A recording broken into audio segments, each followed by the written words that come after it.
Everyone, so today in this video आज हम जानने वाले हैं कि सर्कुलर फ्लो ऑफ इनकम क्या होता है। First of all, exam point of view से ये बहुत इंपॉर्टेंट टॉपिक है, तो इसको अपने एग्ज़ाम्स में बिल्कुल छोड़ के मत जाना। तो चलिए इसको जानते हैं। Circular flow of income refers to the unending flow of production of goods and services, income and expenditure in an economy. Circular flow of income हमें ये रेफ़र करता है कि जो गुड्स एंड सर्विसेज और इनकम और एक्सपेंडिचर का जो फ़्लो है उसका कभी भी एंड नहीं होता, वो हमेशा पूरी इकोनॉमी में फ़्लो करता रहता है।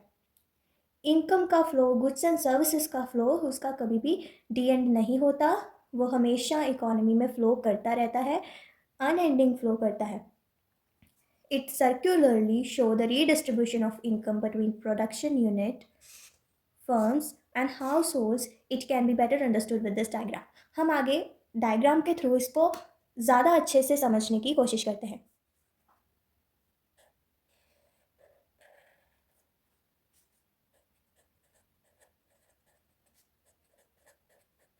यहाँ पे है हाउस होल्ड्स और इधर है हमारे पास firms.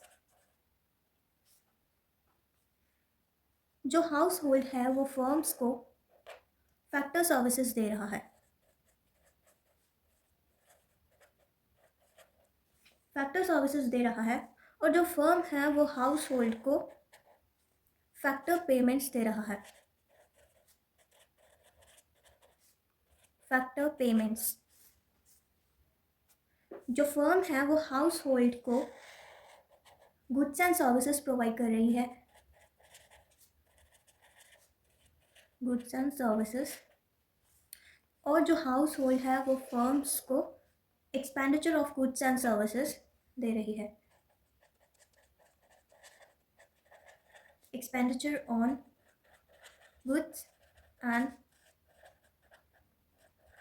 Services, expenditure on goods and services. सबसे पहले फर्म्स हाउस होल्ड को फैक्टर पेमेंट्स देती है और जो हाउस होल्ड है वो फैक्टर सर्विसेज देती है। जब वर्कर्स फर्म में सर्विसेज करेंगे, वो काम करेंगे, तो फर्म्स उनको पैसे भी देगी, पेमेंट भी देगी। ठीक है। जब firms goods and services house hold sectors को देंगी तो जो हाउस होल्ड हैं वो उनके पैसे फर्म्स को देंगे। एक्सपेंडिचर जो खर्चा है गुड्स एंड सर्विसेज का वो फर्म्स को मिलेगा। इसी तरह से ये जो सर्कल है वो गोल गोल घूमता ही रहेगा। इसका फ़्लो कभी भी, इसके फ़्लो का डी एंड नहीं होगा। ये ऐसे ही रीडिस्ट्रीब्यूशन करता ही रहेगा of income between production units and house holds में। तो इसका जो डी एंड कभी नहीं होगा, ये एक अनएंडिंग प्रोसेस है, ये ऐसे सर्कल करता ही रहेगा। नेक्स्ट हम पढ़ेंगे इसके phases of circular flow of income. There are 3 different phases. 3 different phases है। कौन कौन से? Generation, distribution and disposal.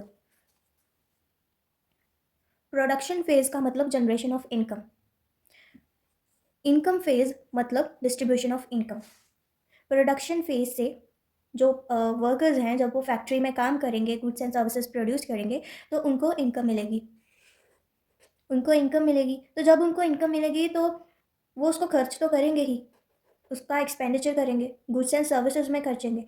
तो जब गुड्स एंड सर्विसेज की और ज़्यादा डिमांड बढ़ेगी और डिमांड होगी तो प्रोडक्शन फेज़ है, जो प्रोडक्शन होगा वो उसका प्रोडक्शन किया जाएगा गुड्स एंड सर्विसेज का, और फिर से वही फेज़ इनकम फेज़ आ जाएगा एंड फिर से वही एक्सपेंडिचर। तो ये ऐसे ही गोल गोल घूमते रहेंगे, इसका कभी भी डी एंड नहीं होगा, इसका कभी भी एंड नहीं होगा। ये ऐसे ही सर्क्यूलरली फ्लो करते ही रहेंगे। तो ये होते हैं 3 phases, different phases of circular flow of income.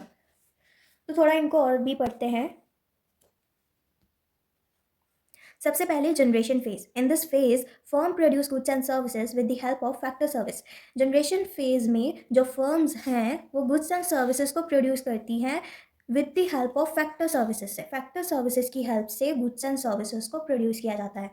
Second आता है डिस्ट्रीब्यूशन फेज, जिसमें it involves the flow of factor incomes. Factor incomes जैसे कि rent, wages, interest and profits from firms to the households. Flow of factor income का इसमें involvement है distribution phase में। And third is disposal phase. It it is phase which the income received by factors of production. ये एक ऐसा phase है जिसमें income received होती है by factor of production is spent on the goods and services produce by the firm. जो goods and services firms में produce किए गए थे उनसे जो इनकम रिसीव्ड होती है उनको डिस्पोजल फेज बोला जाता है। Income is first generated in the production units.